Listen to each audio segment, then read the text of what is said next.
श्री गणेशाय नमो नमः। जय श्री कृष्णा। आप सभी को हल षष्ठी की बहुत ढेर सारी शुभकामनाएं।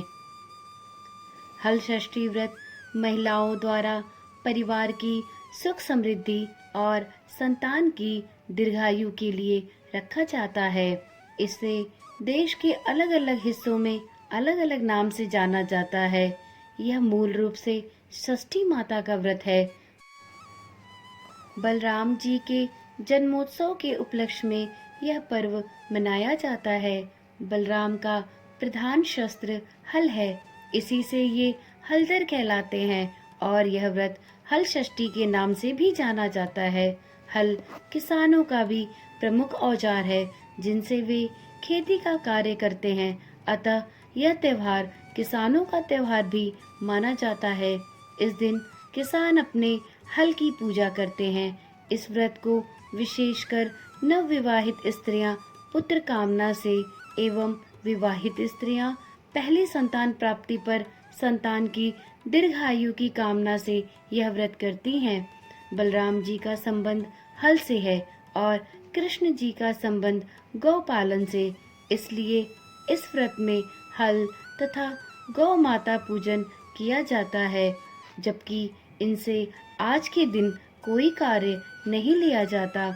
इस कारण से हल जुते हुए जगहों का कोई भी अन्न व गाय का दूध, दही, घी आदि का उपयोग इस व्रत में वर्जित माना जाता है। भाद्रपद मास के कृष्ण पक्ष का छठवां दिन अर्थात षष्ठी तिथि को हल षष्ठी का व्रत किया जाता है। यह पर्व भगवान श्री कृष्ण के ज्येष्ठ भ्राता श्री बलराम जी के जन्मोत्सव के रूप में मनाया जाता है। इसी दिन बलराम जी का जन्म हुआ था। यह व्रत मुख्य रूप से संतान प्राप्ति, संतान की लंबी आयु के लिए व सुख समृद्धि के लिए माताओं द्वारा रखा जाता है। हल षष्ठी व्रत करने से संतान सुरक्षित रहती है। हल षष्ठी व्रत में शिव परिवार अर्थात शिव जी, माता पार्वती, रिद्धि सिद्धि सहित गणेश जी, स्वामी कार्तिकेय और इनके अतिरिक्त भगवान श्री कृष्ण व बलराम जी तथा हल षष्ठी माता की पूजा अर्चना की जाती है। हल षष्ठी देवी प्रकृति के छठे अंश से उत्पन्न होने के कारण ही षष्ठी देवी कहलाती हैं। बच्चों की अधिष्ठात्री होने से बालदा तथा विष्णु की माया होने के कारण यह विष्णु माया कही जाती हैं। यह ब्रह्मा की मानसी कन्या है, अतः मातृकाओं में इन्हें देवसेना नाम से जाना जाता है। भगवान स्कंद अर्थात स्वामी कार्तिकेय की प्राण प्रिया पत्नी होने के कारण यह स्कंद प्रिया भी कहलाती हैं। यह देवी बच्चों को आयु देने वाली, बच्चों की रक्षिका पोषिका है। योग बल के प्रभाव से यह सदैव बच्चों के समीप स्थित रहती हैं।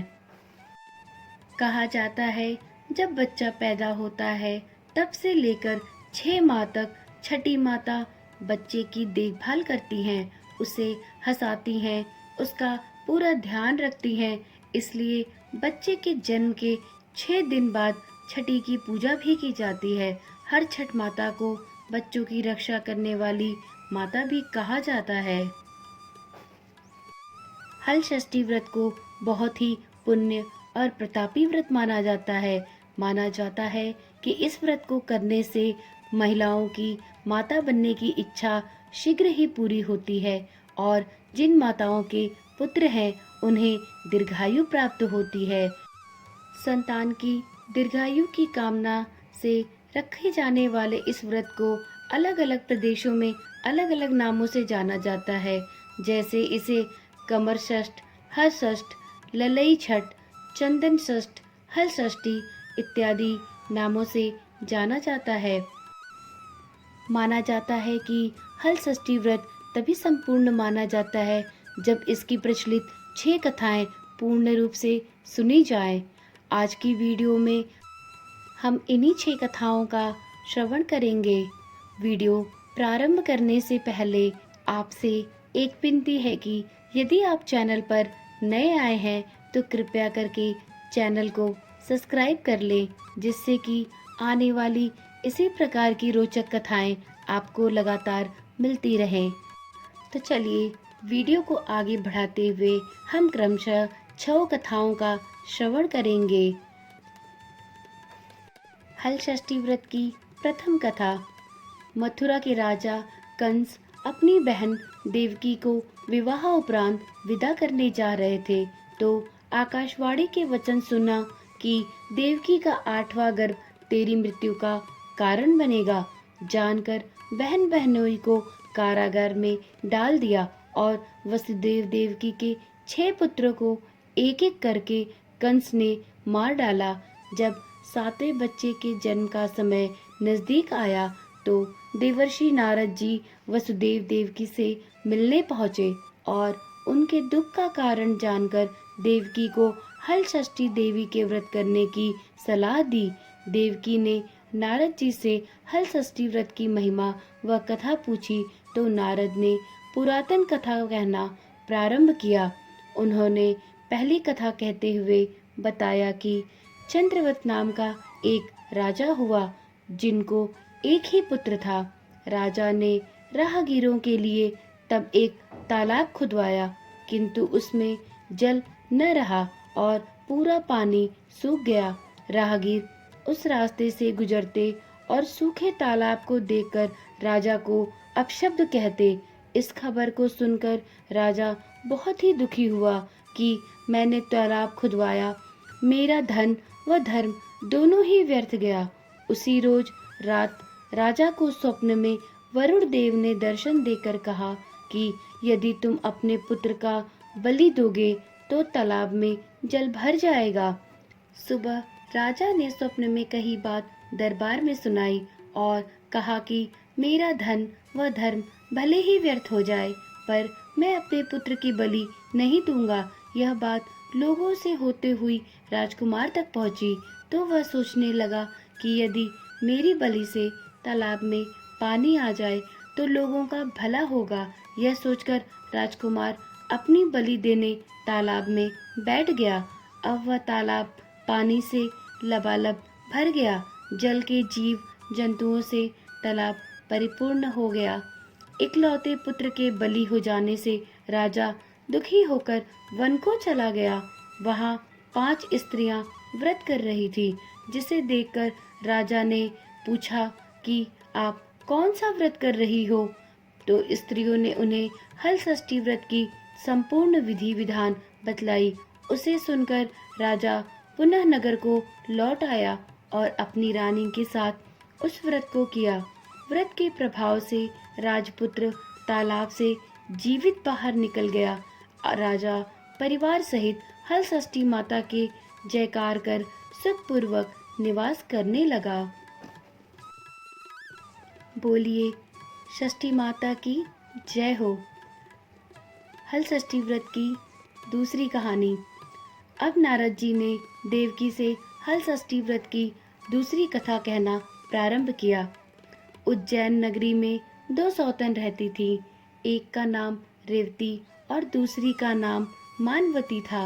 रेवती को कोई संतान नहीं थी, जबकि मानवती के 2 पुत्र थे। रेवती अपने सौत के बच्चों को देखकर हमेशा सौतिया डाह से जलती रहती थी और उसके पुत्रों को मारने का हमेशा प्रयत्न करती रहती थी। एक दिन उसने मानवती को बुलाकर कहा कि बहन, आज तुम्हारे मायके से कुछ राहगीर मुझसे मिले थे। उन्होंने बताया कि तुम्हारे पिताजी बहुत बीमार हैं और वह तुम्हें देखना चाहते हैं। पिता की बीमारी को सुनकर मानवती दुखी हो गई। रेवती कहने लगी कि बहन, तुम शीघ्र अपने पिता से मिलने चली जाओ। तुम्हारे आने तक मैं तुम्हारे बच्चों का ध्यान रखूंगी। सौतन की बात को सच मानकर और अपने पुत्रों को रेवती के हाथों में सुरक्षित सोचकर मानवती पिता से मिलने मायके चली गई। अब रेवती बच्चों को मारने का अच्छा मौका जानकर उन दोनों बच्चों को मारकर जंगल में फेंक आई। इधर मानवती जब मायके पहुंची तो पिता को स्वस्थ देखकर पिता से अपनी सौतन की कही बातों को कह कुशल क्षेम पूछती है। अब मानवती के माता पिता ने अनहोनी के संदेह से पुत्री को जाने को कहा, किंतु मानवती के माता ने कहा कि पुत्री, आज हलषष्ठी माता का व्रत का दिन है, अतः तुम भी पुत्रों की दीर्घायु की कामना से यह व्रत कर आज के जगह कल चली जाना। माता की सलाह मानकर मानवती पुत्रों की स्वास्थ्य कामना और दीर्घायु के लिए हलषष्ठी माता का व्रत धारण कर दूसरे दिन अपने घर को जाने के लिए निकलती है। रास्ते में वही जंगल पड़ा और वहां अपने बच्चों को खेलते देखकर उनसे पूछती है कि तुम लोग यहाँ कैसे आ पहुँचे। तब पुत्रों ने बताया कि आपके चले जाने पर हमारी दूसरी माता ने हमें यहाँ पर मारकर फेंक दिया था, तभी एक दूसरी स्त्री ने हमें फिर से जीवित कर दिया। अब मानवती को समझने में देर न लगी कि यह सब माता हलषष्ठी की कृपा से ही संभव है, और माता की जयकार करती हुई वह अपने दोनों बच्चों के साथ अपने घर पहुंच गई। नगर में मानवती के पुत्रों को पुनः जीवित देख और माता हलषष्ठी की महिमा जान सभी स्त्रियां हलषष्ठी का व्रत करने लगी। हलषष्ठी माता की जय हो। हलषष्ठी व्रत की तीसरी कथा। नारद जी ने देवकी से हलषष्ठी व्रत की तीसरी कथा कहना प्रारंभ किया। दक्षिण में एक सुंदर नगर था। वहां पर एक बनिया अपनी पत्नी के साथ रहता था। दोनों पति पत्नी स्वभाव से बहुत अच्छे व संस्कारी थे। बनिया की पत्नी गर्भवती होती संतान को जन्म देती, किंतु दुर्भाग्यवश उसके संतान कुछ समय उपरांत मर जाते थे। इस प्रकार एक एक करके बनिया की पत्नी के 6 संतान मृत्यु को प्राप्त हो गए। इस कारण दोनों पति पत्नी बहुत दुखी होकर मरने के उद्देश्य से घर से वन की ओर चल दिए। वहां जंगल में एक साधु से उनकी भेंट हुई तो उन्होंने साधु से अपनी व्यथा कह सुनाई। साधु ने ध्यान लगाकर देखा कि बनिया के संतान कहाँ हैं। साधु ध्यान में यम, कुबेर, वरुण, इंद्रादि लोकों में ढूंढा, किंतु जब वहां बनिया के बच्चे नहीं दिखे तो साधु ब्रह्मलोक को गए। वहां साधु ने बनिया के सारे संतानों को देखकर उन्हें अपने माता पिता के पास वापस लौटने का आग्रह किया। बालकों ने वापस लौटने से मना करते हुए कहा कि मुनिवर, इससे पूर्व हम कई बार जन्म ले चुके हैं। हम किस किस माता पिता को याद रखकर उनके पास जाएं। हम जन्म मृत्यु और गर्भ के चक्कर से अब मुक्त हैं, अतः अब हम मृत्यु लोक में नहीं जाना चाहते। तब साधु ने बनिया को दीर्घजीवी संतान प्राप्ति का उनसे उपाय पूछा। उन आत्माओं ने कहा कि यदि बनिया और उनकी पत्नी माता हलषष्ठी का व्रत रखकर पूजन कथा श्रवण करे और अपने पुत्र को व्रतोपरांत जल से भींगा कपड़ा लगाए तो उनका वह बालक दीर्घजीवी होगा। उन आत्माओं से इस प्रकार सुनकर साधु ध्यान से वापस आकर बनिया से हलषष्ठी व्रत कथा नियम आदि को बताने लगे। साधु से इस विधि विधान को सुनकर दोनों पति पत्नी अपने घर को वापस लौट गए। समयोपरांत जब हलषष्ठी व्रत का दिन आया तो उन्होंने व्रत रखा व संतान प्राप्ति का वर मांगा। माता हलषष्ठी की कृपा से अब बनिया की पत्नी गर्भवती हुई और एक सुंदर संतान को जन्म दिया। अगले व्रत पर उन्होंने साधु के बताए अनुसार अपने पुत्र को पोता मारा और माता की कृपा से अब उनके संतान दीर्घायु को प्राप्त हुए। बनिया का परिवार प्रसन्नता पूर्वक जीवन यापन करने लगा। एक बार बोलिए हलषष्ठी माता की जय हो। माँ सभी की मनोकामनाएं इसी प्रकार से पूरी करें।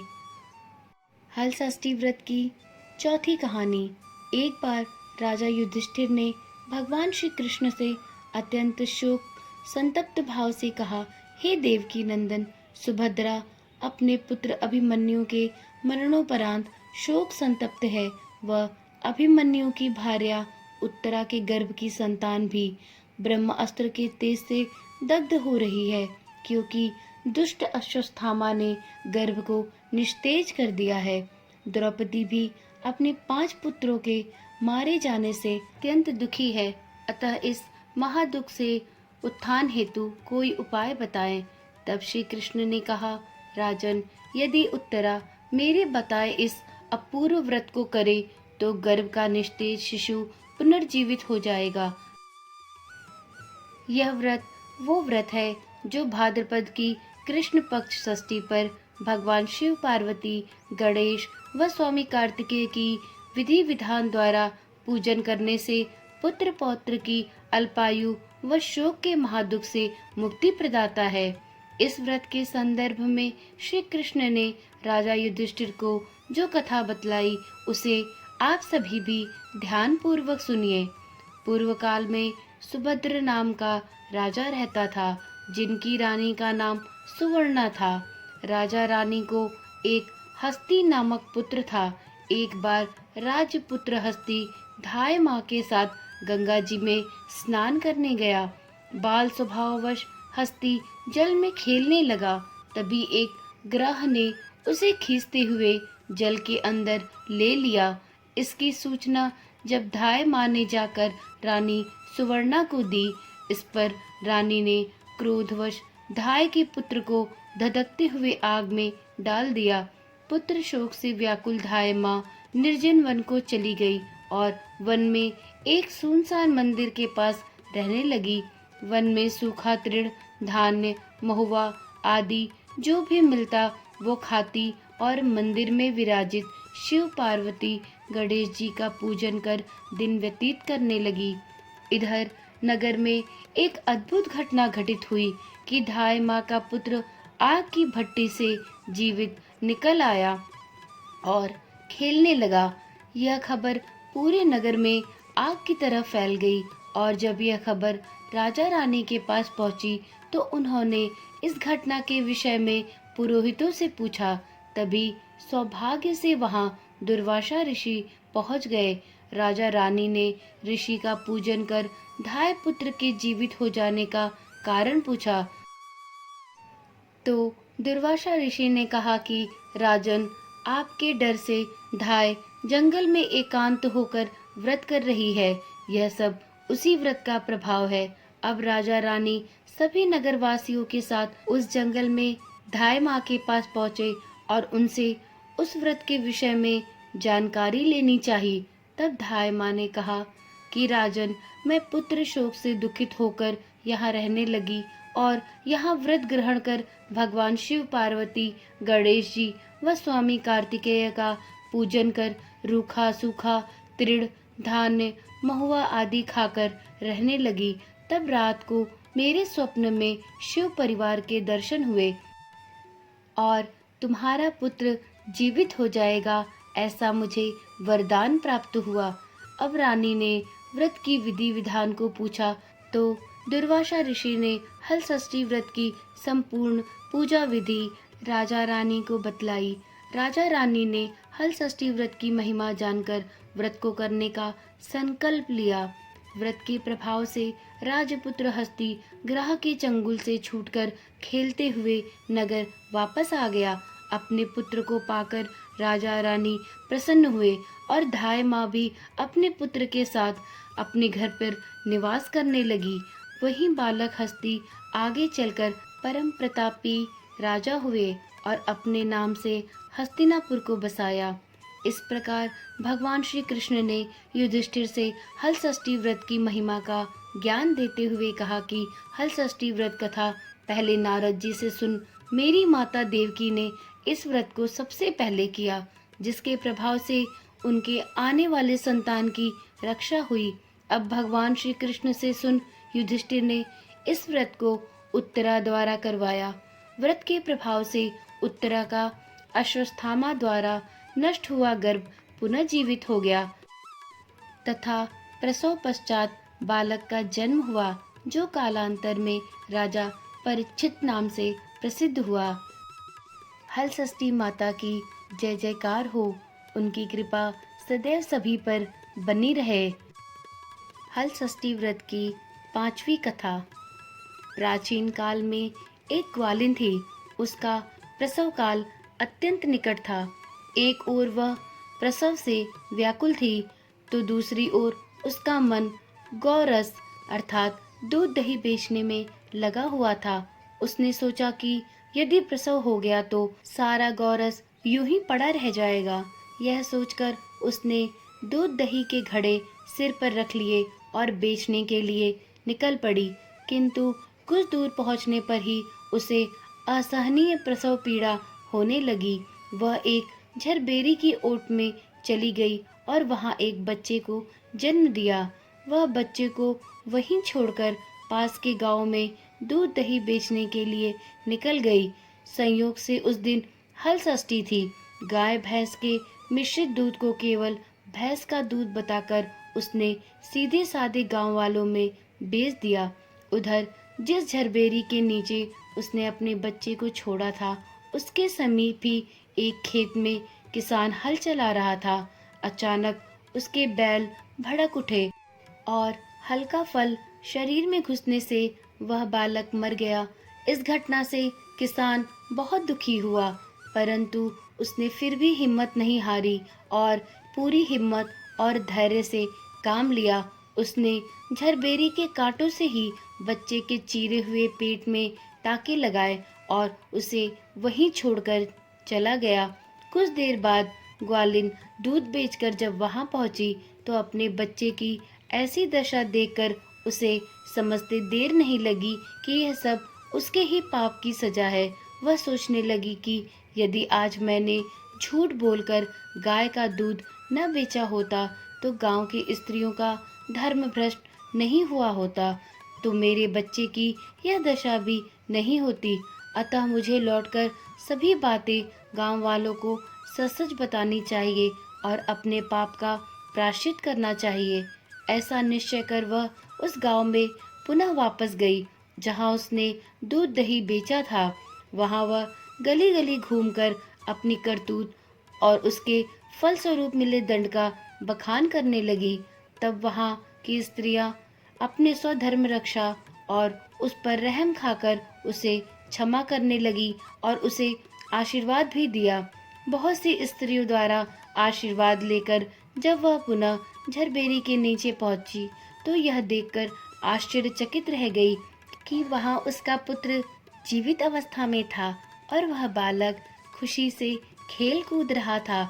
यह देखकर उसे बहुत ही प्रसन्नता हुई और उसने अपने स्वार्थ के लिए झूठ बोलने को ब्रह्म हत्या के समान समझा और कभी भी वापस झूठ न बोलने का प्रण लिया और हल षष्ठी माता को बहुत ढेर सारा धन्यवाद बोलकर वह अपने बच्चे को लेकर अपने घर चली गई।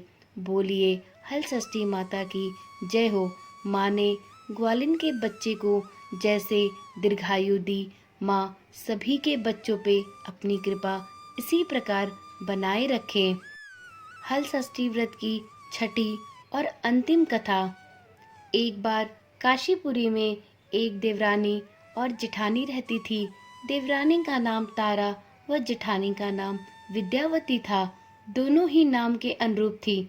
तारा का स्वभाव बहुत ही उग्र था, जबकि विद्यावती अति ही दयालु थी।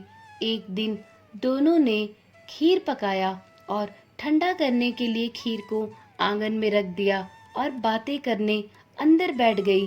तभी दो कुत्ते खीर देखकर घर में आ गए और खीर को खाने लगे। अब उनकी आवाज सुनकर दोनों देवरानी व जेठानी बाहर आईं तो अपनी खीर को कुत्तों को खाते देखा। विद्यावती ने सोचा कि अब इस कुत्ते ने तो इस खीर को जूठा कर दिया है, तो उसने शेष बचे हुए खीर को भी कुत्ते के सामने डाल दिया। परंतु दूसरी तरफ तारा ने दूसरे कुत्ते को एक कमरे में बंद करके खूब मारा और जैसे तैसे वह कुत्ता अधमरा होकर अपनी जान बचाकर वहां से भाग निकला। दूसरे दिन दोनों कुत्ते एक जगह पर मिले और दोनों एक दूसरे का हाल पूछने लगे। इस पर विद्यावती के खीर खाने वाले कुत्ते ने कहा कि वह स्त्री बहुत ही दयालु थी। उसने मुझे बची हुई खीर का भी हिस्सा खाने के लिए दे दिया।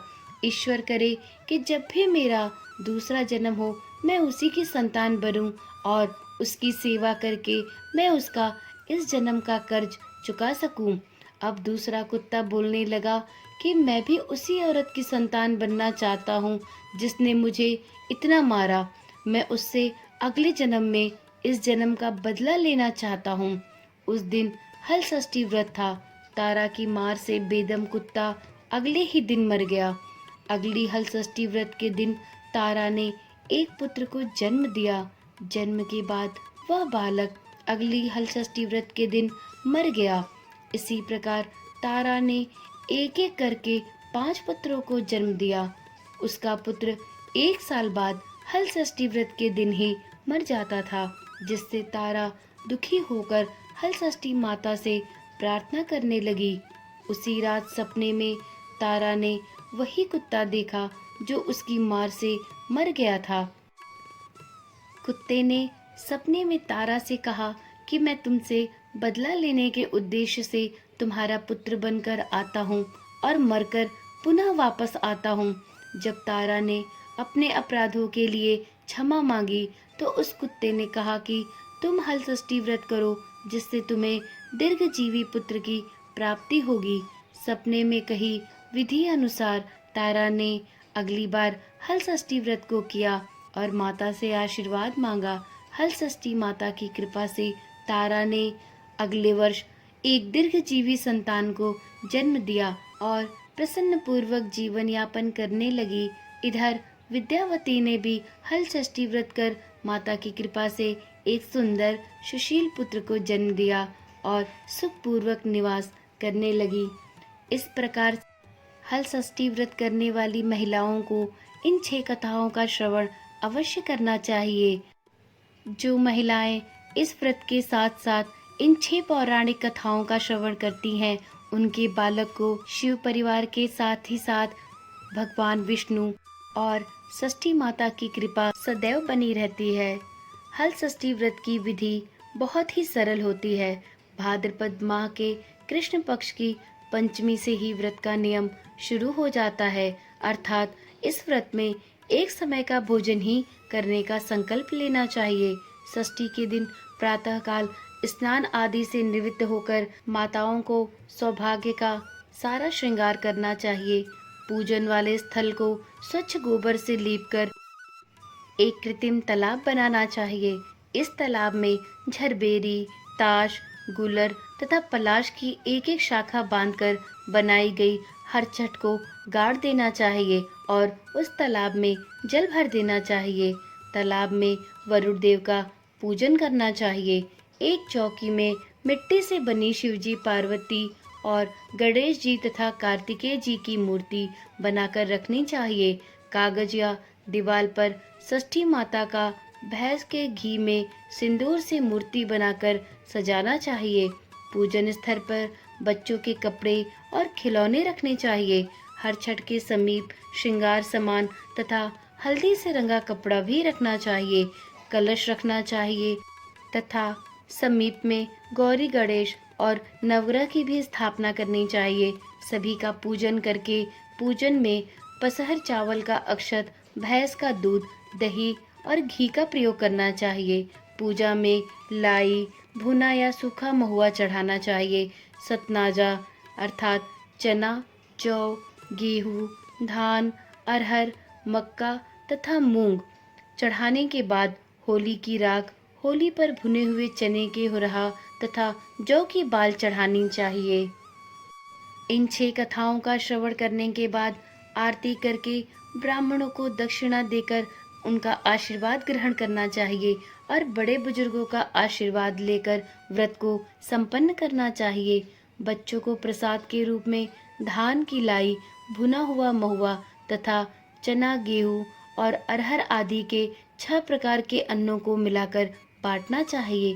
पूजन के बाद अपने संतान के पीठ वाले भाग में कमर के पास पोता मारकर अपने आंचल से पोंछना चाहिए।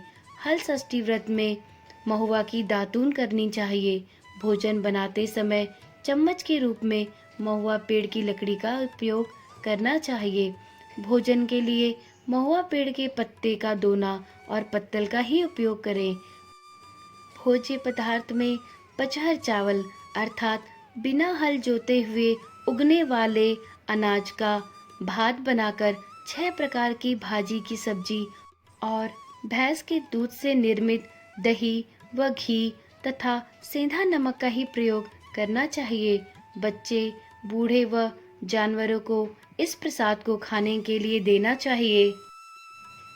हल षष्ठी व्रत में कुछ ऐसे भी कार्य हैं जिन्हें भूलकर भी नहीं करना चाहिए, जैसे हल चले भूमि पर आज के दिन नहीं चलना चाहिए। हल चले जमीन का अन्न, फल, साग व सब्जी तथा अन्य भोज्य पदार्थों का सेवन आज के दिन नहीं करना चाहिए। तामसिक भोजन को भी नहीं छूना चाहिए। प्याज, लहसुन इत्यादि का प्रयोग भी ना करें। गाय के दूध, दही और घी का प्रयोग भी नहीं करना चाहिए। इस प्रकार हल षष्ठी व्रत को करने से सभी महिलाओं की मनोकामनाएं अवश्य पूर्ण होती हैं। तो एक बार बोलिए हल षष्ठी माता की जय हो। माँ सभी के ऊपर अपनी कृपा बनाए रखे।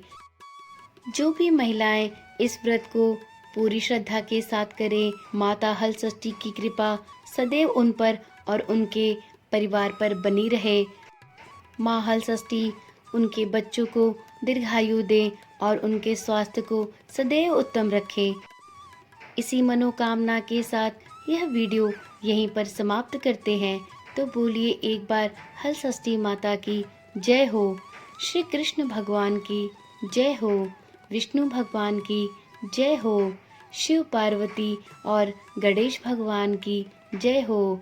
श्री कार्तिकेय भगवान की जय हो और सभी का भला हो। तो आज की वीडियो यहीं पर समाप्त करते हैं। फिर मिलते हैं अगली वीडियो के साथ। तब तक के लिए धन्यवाद।